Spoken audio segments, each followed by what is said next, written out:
Welcome, everybody, to the Best Self Blueprint. The mission of this podcast and this show is to bring on people who have knowledge, insights, and experience as to what it truly takes to move the dial towards becoming the best version of yourself. So I'm really excited to have this guest on. This guest has such an inspiring story. When taking on the intense journey of losing 100 pounds, he realized the power of healthy habits, buying into the process, and having the right coach. Now, several years later, he is the right coach. He's worked with many of his clients to take them on the same transformative journey, and he himself has mastered many of the techniques used in fitness and nutrition. So let's welcome the man of the hour, Chris Weiger. Hey, what's up, man? How you doing? So we're going to Oh, jump right into it. good. So my first question right off the bat is, what got you to make that initial change and lose the weight? Yeah, great question. So, it was about 6 years ago, right around this time, where I was on my way to work. I was selling textbooks. It was an awful job. I felt like I was working kind of for the evil empire, not really doing something I loved. And just kind of everything around me was a little depressed. I wasn't fun to be around. I didn't have a purpose, right? So I'm on my way to work. I'm putting my pants on, ready to go for the day. The front button just flies off, and I'm like, "This sucks. I don't want to be fat. I don't want to be fat anymore." Yeah. That was kind of the biggest thing for me, is just recognizing and not being soft on myself. I think so many times before then, I was like, "Dude, you're just a big dude. It doesn't really matter. You're strong or you're whatever." And as I kind of went through the process of starting the weight loss journey, being the coach that I got, the trainer that I got, go, "Dude, you weigh 350 pounds. You might be able to lift something, but your body can't hold on to it. You can't get up sustainably for however long you want to live, that was kind of a reality check. And I never had that moment where I was like, you know what? Yeah, I just got to call myself what I am. It's fat. I got to start taking some steps and change where this whole thing is going. Yeah, I think my favorite part of what you said is I can't always be soft on myself. And don't get me Yeah, wrong, I think there are plenty of times where it's beneficial to, you know, tell yourself, hey, I am where I am, I got to deal with it. You can yeah, justify certain things, but exactly what you said, sometimes you just got to call it what it is. A spade's a spade, right, And exactly. And that's so so many people just look at it as, I can make a change next year, or I'll start Monday, or I'll do a little bit here. It's like, no, you gotta overhaul everything is wrong. yeah. Everything you've done for their however long is just incorrect. And you got to complete change. Okay, my mind is here. Now we got to change it over to a whole different direction. And so where did a coach come into that for you? Because it sounds like you had that drive. You hit that point, the button popped off, chaos ensued in your head after that, and it was like, okay, I got to get this done. But then what made you decide to actively seek out a coach and someone who would bring you through the process? Yeah, and it's kind of like I just said, is I just knew I had to overhaul everything. So up until then, I had a gym membership and I would go once or twice a week, but it was just kind of old crappy football workouts that I knew from high school. So I was just I would bench, 5 reps every now and again, squat a little bit, and then get out of the gym. And I never had a true direction. And that's where his name was Mike. Right off the bat, Mike was like, "Dude, we got to get you on some sort of plan." And that's, I think, not enough people, and I've seen this with folks that I've worked with, they look at it as okay, well, I can just make one step, or maybe I'll go see Chris once a week and we'll call it square. It's like, no, you gotta have every single day mapped out.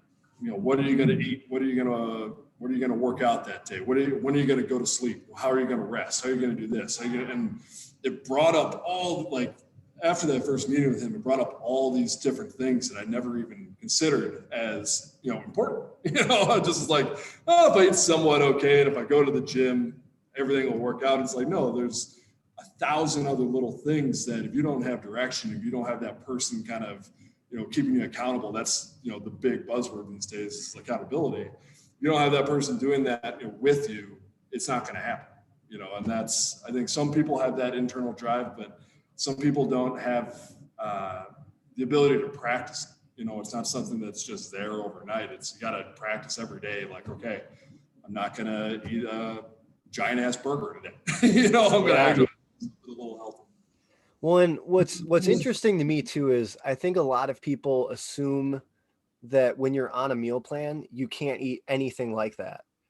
And that's not true. You just need to find that balance of, okay, maybe there's going to be a day where I go out with my friends, we have some deep dish pizza and a couple beers, and it's understanding the balance of that though, where, okay, if you have that caloric surplus that night, maybe do an intermittent fast until partway through the next day, keep it light and have that balance. Now, I'm not a nutritionist, but as a fitness coach, you pick up a thing or two, but so you talked about your journey of how you went through the process and your thoughts about how to take yourself through it. When did that switch from this is my journey to I want to help other people take this on? Yeah, and it was right around, right when I started at the WAC, like maybe a couple months before, I decided, okay, like Seattle's great, but this is not where I need to be. I want to be close to my family out here in Wisconsin. And when I moved back, I got this kind of temp job doing sales again. And I was just like, this is just not what I want to do, because I was fulfilled from a physical standpoint. Like my body was starting to feel good. I had lost the weight. I had a direction of like, this is something I'm interested in learning. And I was picking up different techniques just kind of on my own.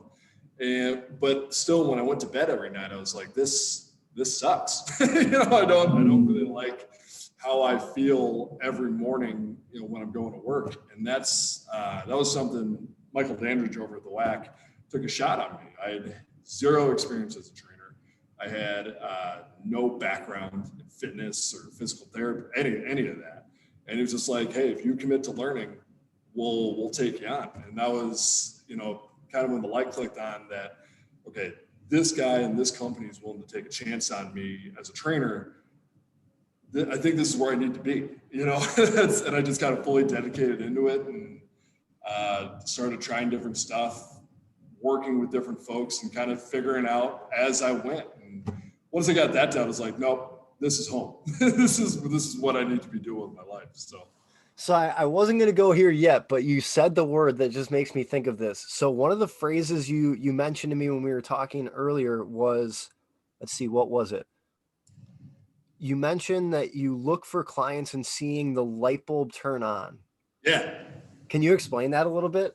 Yeah, that's my favorite moment in the world, because and you've done a little bit of training. You train those folks that come in and they're like, oh, I want to do this, and they're all jazzed up. And then they're there for a month, and then you never see them again. They're just gone, right? And I think that was always really frustrating on my end, that I was just like, what am I not getting to these people? How am I not reaching them? Like, what am I doing wrong? And as I kept kind of learning and adapting, it was kind of like, okay, well, let's not just do bodybuilding workouts with them. Let's try HIIT with some people. Let's try powerlifting. Let's try this. And that started connecting with some folks that when I just started kind of throwing mud at the wall and see what sticks, once they grabbed onto something they liked, it just switched over. And you could see in their eyes that these people were like, this is where I need to be. This is what I need to be doing for the rest of my life. And they start kind of connecting the dots that, okay, I'm not just lifting to be a little bit stronger or to feel a little bit better. I'm lifting so when I'm 80, I don't have back pain.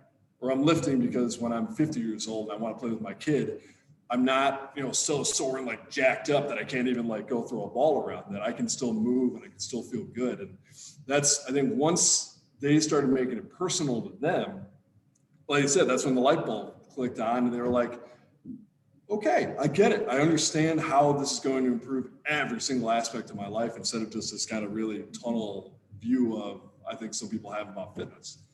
Yeah. So I think we think about it very similarly. What I try to get to with clients is, what's your why?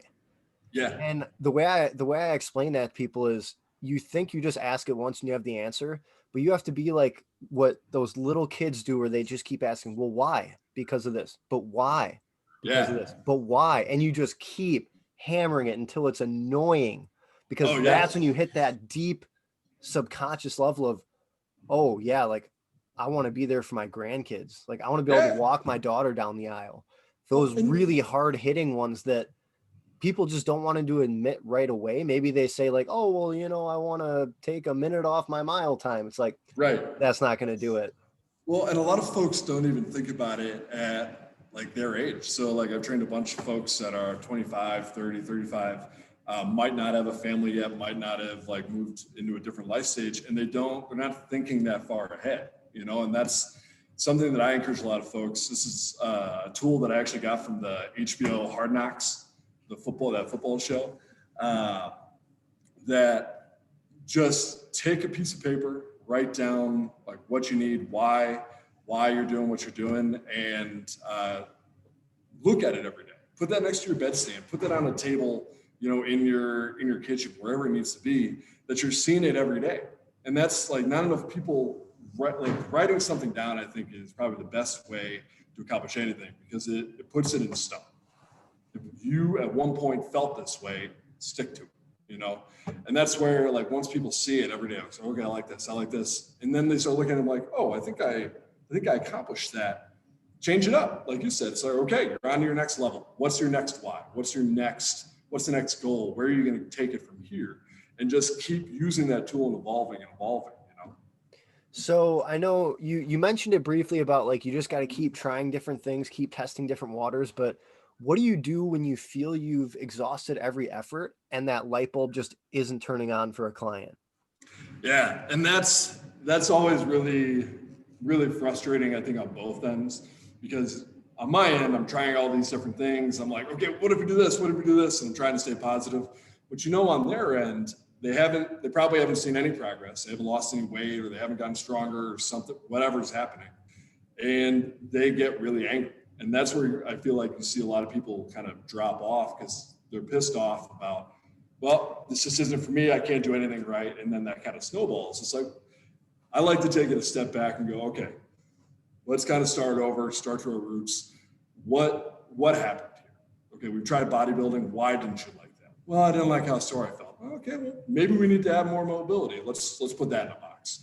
All right, well, we did a little bit of yoga. What didn't you like about that? Well, I didn't like that I had to be quiet or whatever it is. Okay, let's put that in a box. And that's what kind of has helped me over the years, when I picked up like a little bit of yoga, a little bit of animal flow, a little bit of kettlebell flow, a little bit of stuff like clubs and maces, where it's like, okay, let's not just put this person in a box. Let's not just put this person in, oh, you belong in this category of CrossFit or whatever. Let's build something out of nothing, for you. And that's where I've seen people really connect to, because they see us like, this isn't just some program that I looked up online. This is something that I went and like, I can see myself in this program. I need hip mobility. I need better shoulders, and this, attacks those things exactly. So I think when you just make it more about them and kind of feed that ego a little bit, you probably see that with folks. It's like, once you feed that ego a little bit, that's where I think they get hooked. They get hooked more, because they're like, oh, this is for me. If I don't do it, nobody else will, Yeah. So we've talked a lot about, the mindset it takes on the trainer side. We've talked about what like it takes in the gym, but what habits have you found both for yourself and for clients outside of the gym to lead to the most success, not just in fitness, but in health and well-being? Yeah. I think it's the camaraderie. That's probably the biggest thing. I saw that with Mike, that he was bugging me 2 or 3 times a week when I was going through my transformation. He was like, hey, how's it going, man? Like, how'd you eat today? Or like, and it might be just a minute. And it's like, okay, in, out, done, whatever. And sometimes we would call, we would text a little bit longer on days that I wasn't even training with him. And that's like that dedication on his end, and that kind of community that he made with me kept me in there. And that's what kind of prevented that drop off of, oh, I don't need to do this anymore. I'll come back to it later, because I felt like I was going to let him down, and that's where, for my training and little tools that I have, like with my clients and all that, bugging them, just being in their ear all the time, and just being like, hey, it's after Thanksgiving. How'd you eat today? Or are we getting back on track? Or, hey, I haven't heard from you in a week. You've been doing the workouts. Like, I haven't seen you, post anything. What's been going on? And I think once you make it personal with them, or like get them in some kind of group, that just kind of takes care of itself, and then they start seeing, okay, well, maybe I need a group for food. Maybe I need a group for whatever else is in their mind or their life that's kind of messing with them a little bit. And they just really connect to that, I think so. Yeah, and what's interesting to me, and I've said this to a lot of people who they come up to me and they say, "Hey, I know what I'm doing in the gym. I don't need a trainer to tell me what to do." But they're like, "I just can't seem to do it." I'm like, Right. find someone, whether it's a friend, a family member, or some person you bump into at Subway. If Yeah. they have the same goals as you and they enjoy training the same way you do, that is a match made in heaven for an accountability partner. Yeah. You're at the same part in your journey, you're looking to achieve the same goal through the same means, and you can keep each other accountable. Where, like you're talking about, if you're doing something just for you, I find people have a lot harder time actually carrying through it. But Yeah. if Bob over here is yelling at you because you didn't hold up your end of your deal, Right. you're gonna get on it. Well, and I've even had people in class, like the next time, if someone didn't show up a Saturday and they come back the next week, people are like, "We missed you, man. Like, where were you? What happened? Like, we got to double down today and make it even harder." And that's something, even if you boil it down to, if you just have a dog, like that's a really great, like you got to take your dog for a walk. That's just taking that first step and getting it going. And I think sometimes folks try and bite off more than they can chew right off the bat. And they don't go, okay, what's a good first step? Well, a good first step is finding that community, finding that person, like you said, that'll help motivate you, that accountability buddy kind of thing, that like whatever it is, just find something and stick with it for a month. Get some kind of parameter and just go, whatever this is, I'm going to do this for this long and just see if I can. And then you build on it. Now I'm going to do 2 things. I'm going to do 3 things. The next thing you know, your whole life has changed directions and you're moving in something that is completely foreign to you. You feel good about it. You're like, I've made a lot of changes, but I can't believe it actually happened. Yeah. So that's a good point to transition a little bit. So you were saying start with something small and attainable. What are a couple other tips and tricks you have for people who, they want to make those health changes, but they just can't seem to start it or stick with it? Yeah, and I think goal setting is really tough. They never teach that in school, right? They don't teach you how to break it down and like have this big overarching goal and then kind of break it up into, okay, in 6 months I want to do this, in 1 week I want to do this. And that's an exercise that a lot of my folks do. Is we'll do 1 week, 1 month, 3 months, 6 months, a year, 5 years. And that's where I think folks just don't see it as this lifelong commitment. And they look at it a little too short term, or sometimes they look at it on the other side, where, okay, in 5 years I want to do this, but it's like you got to have checkpoints. So I think making up some kind of worksheet on your own, or like what I give to a lot of my folks, where you can just tangibly write it down and see it every day, because people love checking stuff off, And that's, I think, the biggest thing is just like make it a game, make it fun for you. That, okay, I did this, I lost 20 pounds in 6 months, great. But my year goal says I want to lose 100. I got to stay on that. How am I going to adapt? What am I going to do to, fix that? Yeah. So it's something I talk with, again, friends, family, clients, everybody. I talk about the process of reverse engineering your life. So for me, I take it out like everyone loves talking about death, right? So unfortunately, you're probably not gonna just live forever. It'd be really cool, Right. but it probably won't happen. Right. I don't know enough about science. Maybe it will, but hey, if you eat carnivore every day, you might. I don't know. Hey, but the thing with it is, at the end of your life, you're going to be asking yourself certain questions to gauge whether or not you're fulfilled with it.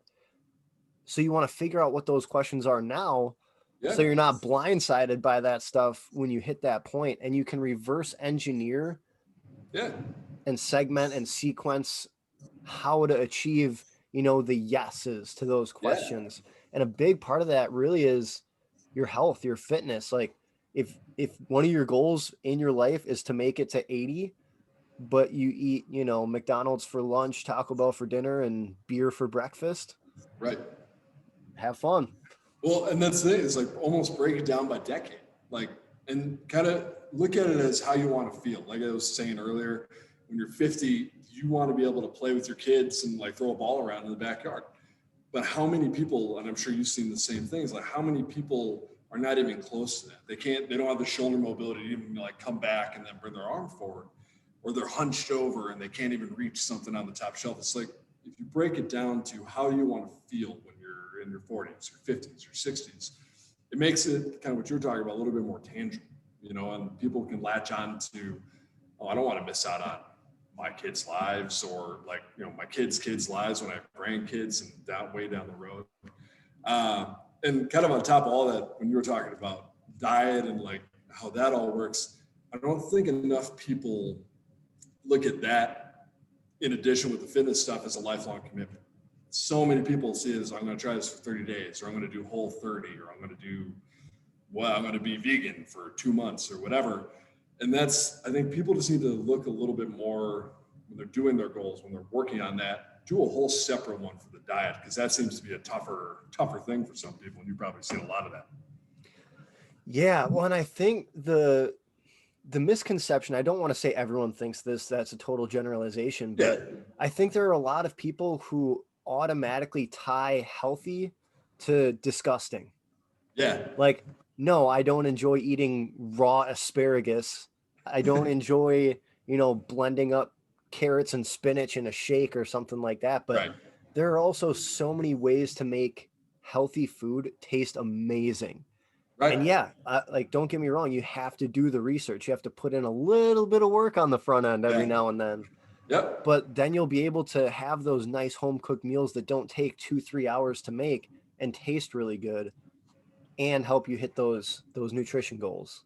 Well, and not only that too, is I've seen with folks, like one of my favorite success stories, one of my clients, Tom, he lost 50 pounds. And on top of that, like not only just getting in shape and like that side of things, but when he started eating better, he noticed they weren't going out as much. So him and his wife and his 2 daughters, they weren't going out to eat as much. They were staying home, they were cooking together, they were finding recipes that like maybe his wife liked, or maybe he liked, and they'd come home, it's like, oh, let's give this a try.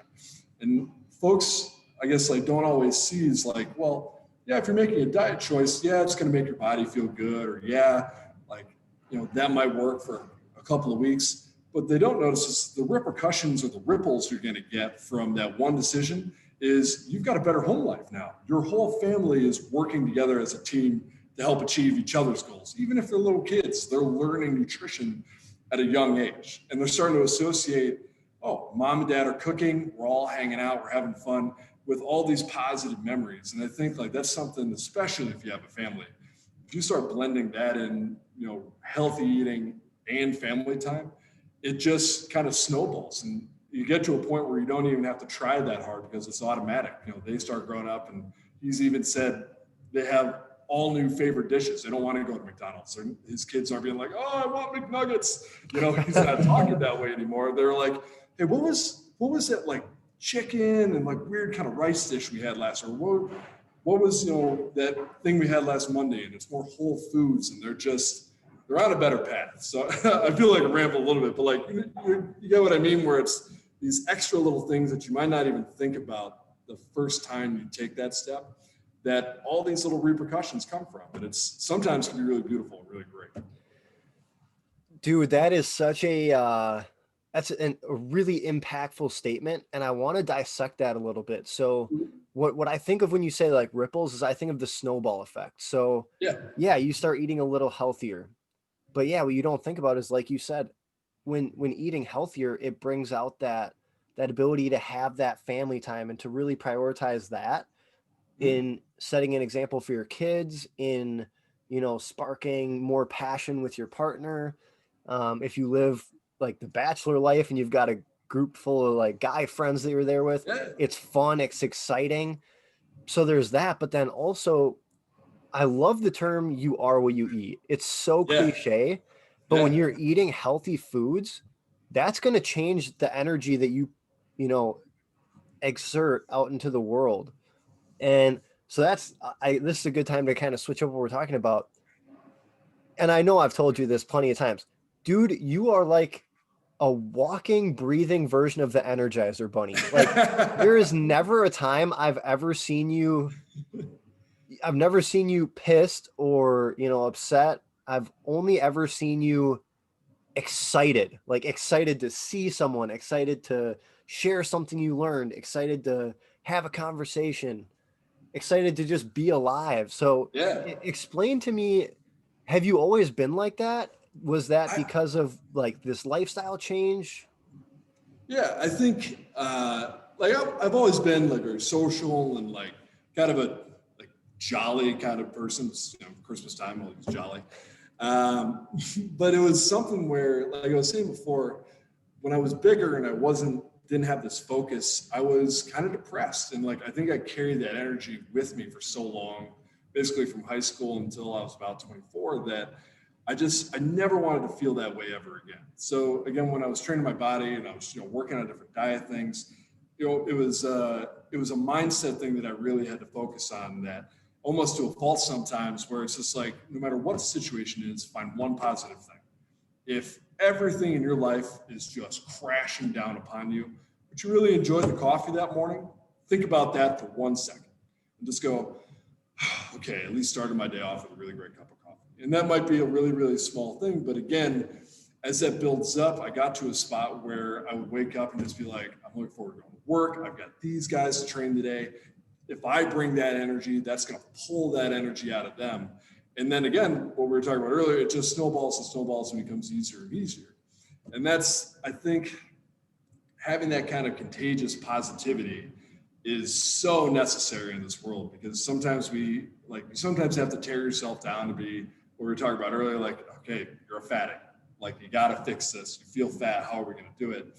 But it's again taking something negative like you're a fatty or whatever it is that you decide to put on yourself, and then looking at it as like, yeah, but I'm going to crush, I'm going to work out 5 days a week and that's going to make me feel better, I'm going to do this, and start checking that off. And once that confidence grows in you, it grows in other people.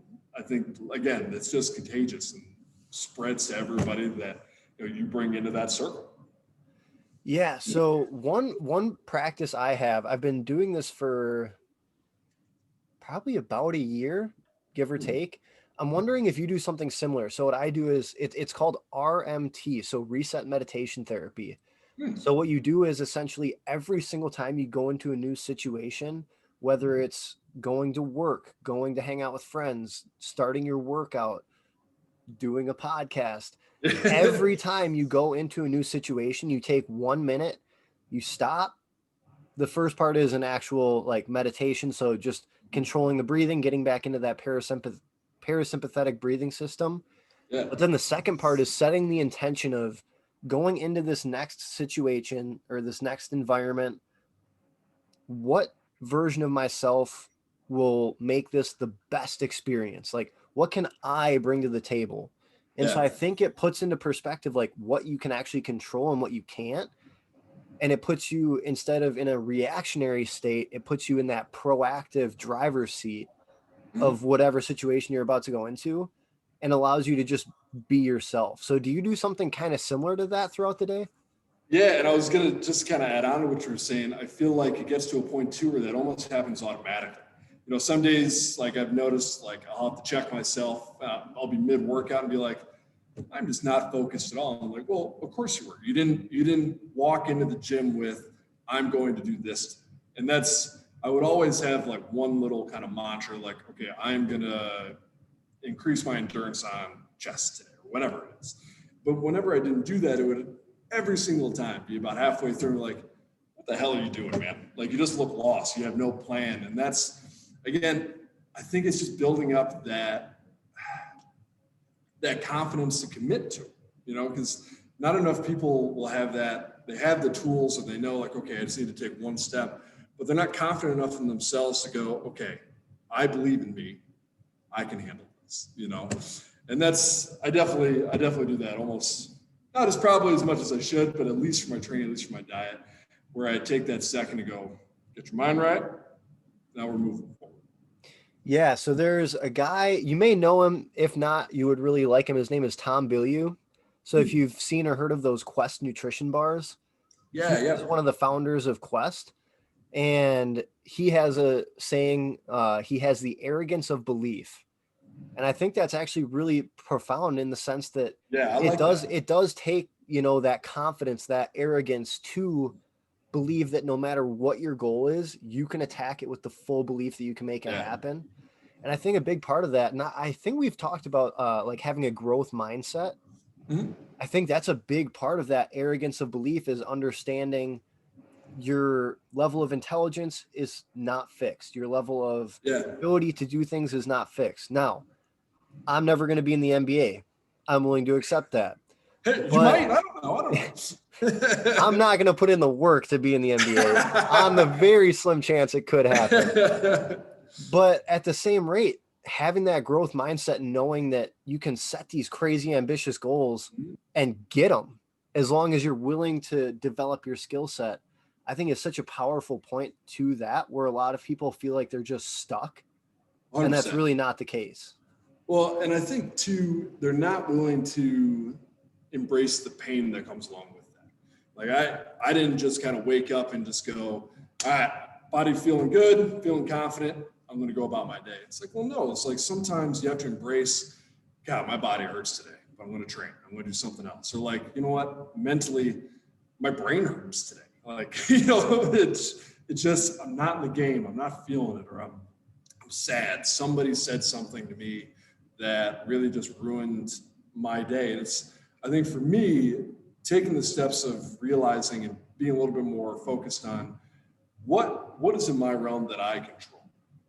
What can I put my hands on that directly I can control and nobody else can. And that's where when I started focusing on that, I started looking at it that way, and that built up that confidence, because I'm like, well, if I control things in my world perfectly, which rarely ever happens, but you know, if I control all of these things perfectly, I start to feel better about myself.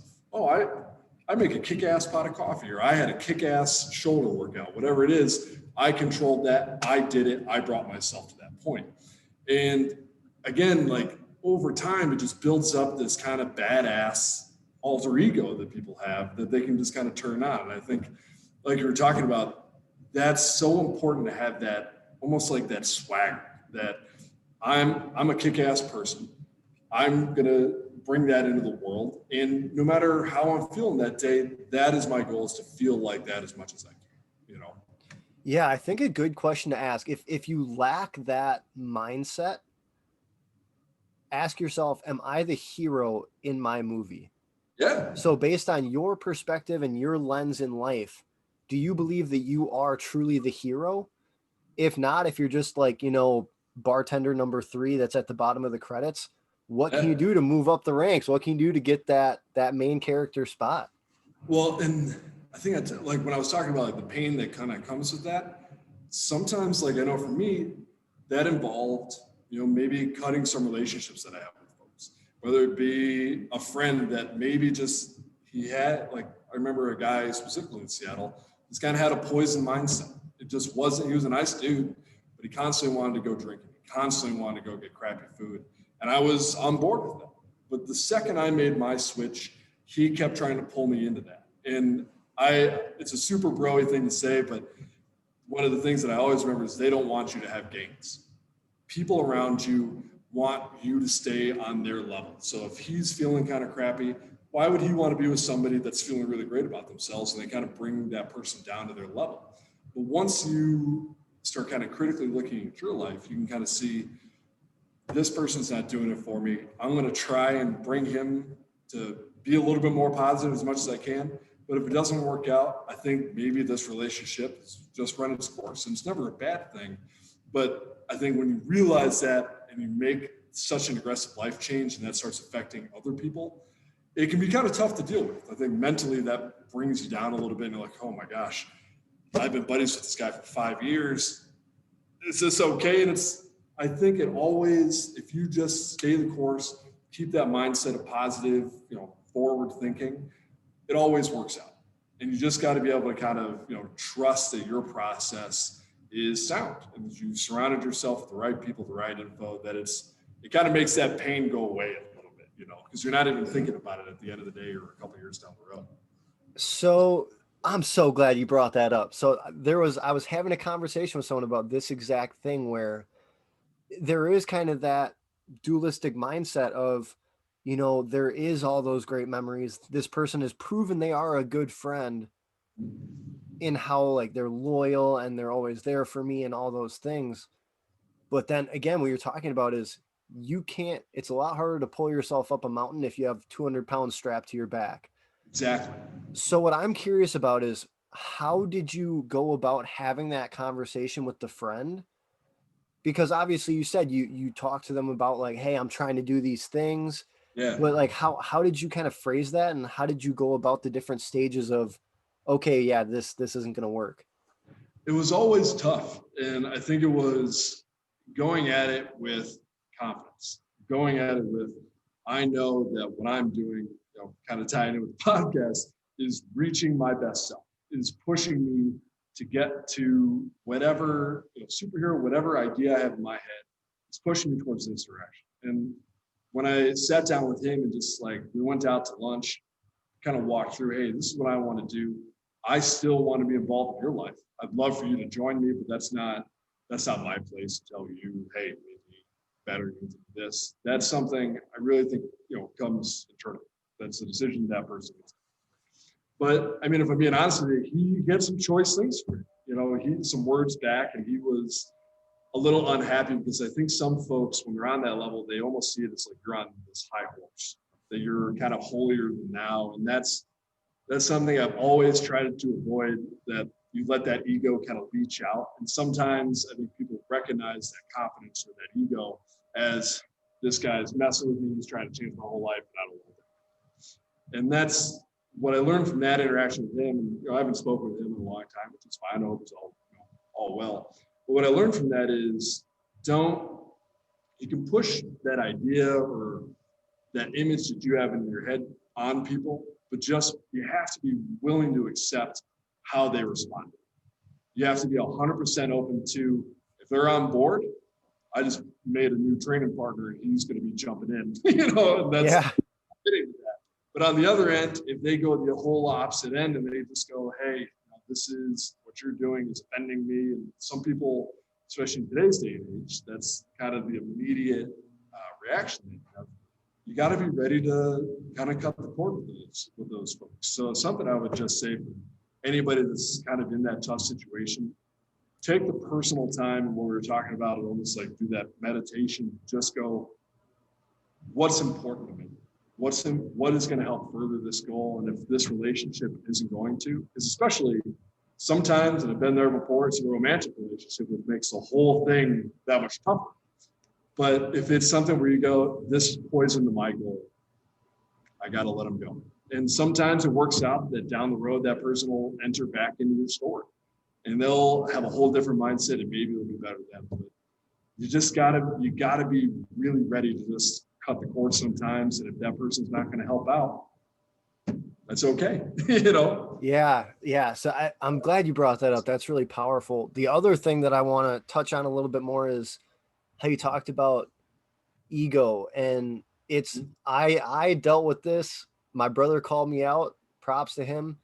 I hit this point where I definitely did feel, I'm like, well, I'm a fitness coach and my whole life is helping other people. And what are you doing with your life? And my brother, he called me out. I'm so happy. He's like, every time we have a conversation, he said, it goes back to you being condescending. And that was 3-4 years ago, something like that. And it was one of those things. Of course, at the time, I just went right back in his face. But no, that's a heavy thing to hear, though, man. It is. And so it's one of those things where I completely shift my mindset to, you can never judge someone else on how they're acting unless you've lived their entire life. Yeah. And again, I'm no huge science guy. I don't think that technology is coming out anytime soon for you to relive someone's entire life. Right. But also it's about feeling gratitude, feeling fortunate to have the perspective you have and to be passionate about the things you're passionate about that just so happen to be involved in self-development, self-awareness, growth, all those things. So I'm glad you brought that up, because I have a direct experience of me just being that dick who could not put his ego off to the side. Well, and so many folks, and I do the same thing sometimes. Like I get in kind of a rut or a one mind kind of track that you cannot move me. I know I'm right, and I'm doing this. And my training partner, Becky, is so good at like kind of pulling me back and like, Chris, that was a terrible workout. Like, why did you think that was the way to do that? You know, and that's, I think when you kind of open yourself up to criticism, it changes how you perceive everything. And I used to be kind of the same what you were saying. I was hard-headed. This is what I'm doing.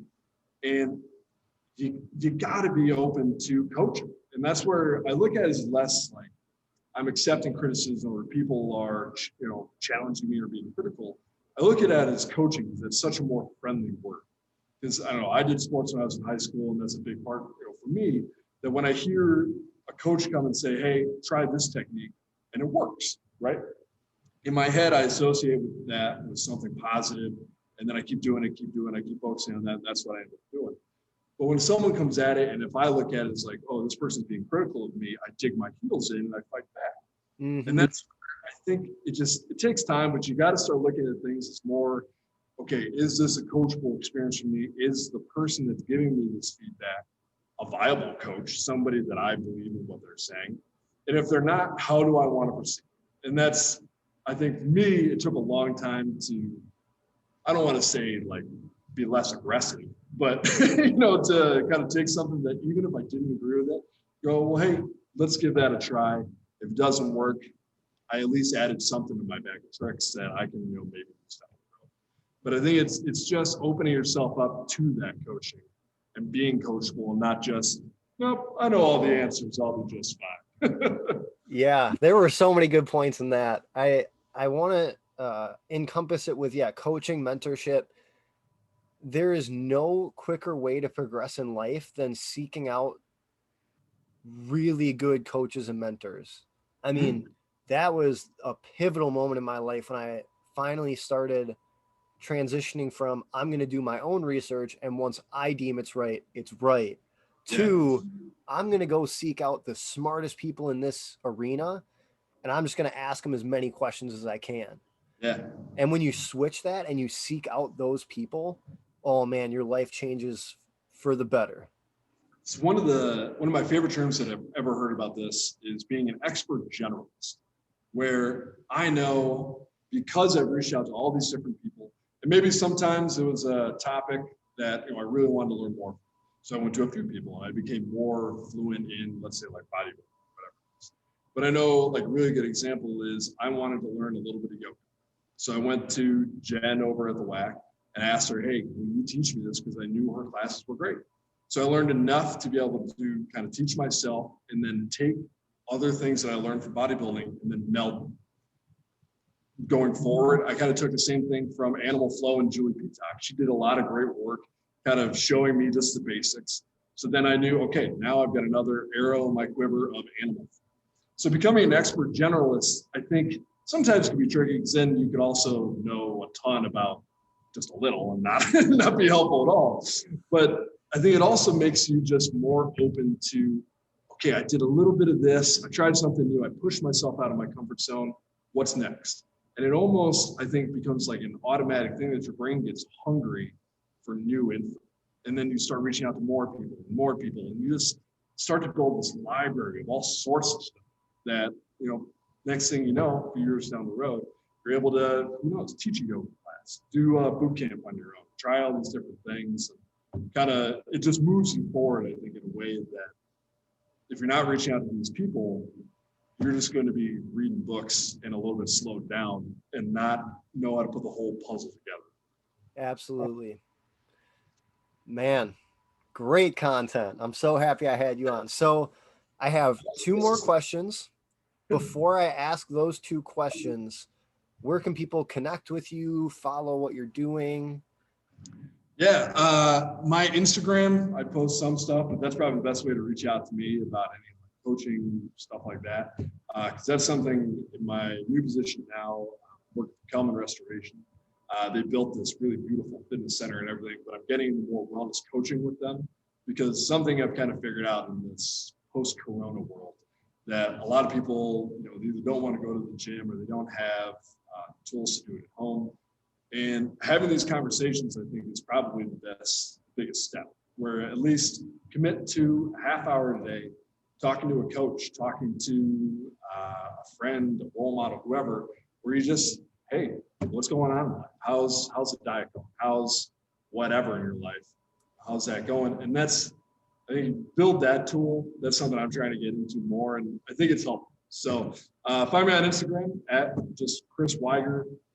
DM me from there if you're ever looking into like more of that wellness coaching side of things. It's probably the best way to get in touch with me. Perfect. And I'll put it in the show notes too. All right. So every end of these podcasts, I will be asking these two questions unless I decide they suck and I stop doing it. But the first the confidence, though. I believe in it. So the first question, and this is probably the toughest question I'm going to ask. What is the biggest obstacle right now between you and your best self? Commitment.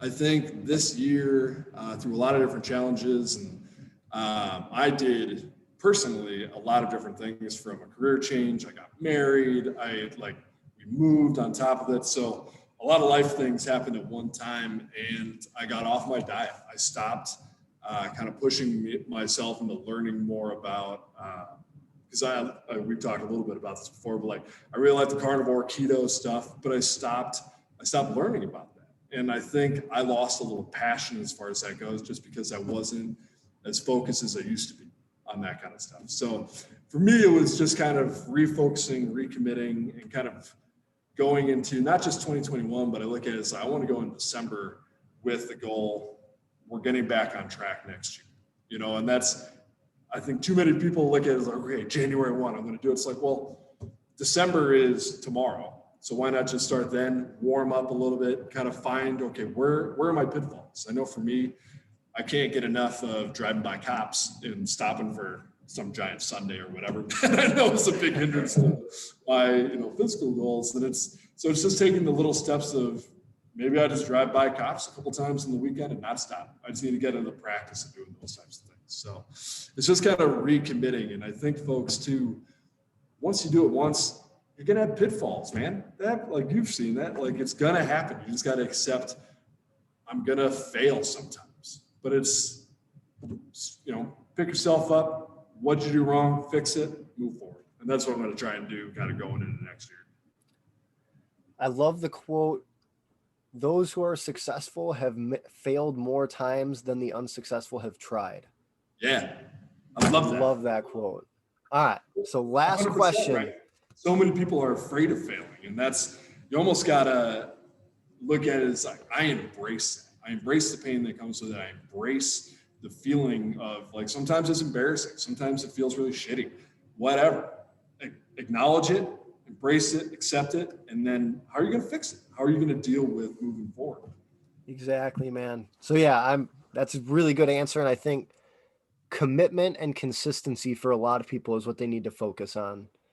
So the final question, and this is a good one to leave the people who listen to this with, what is one challenge you have for the listeners that once implemented, they'll see an improvement in their health or their life or, whatever area? What's one challenge you have for the listeners?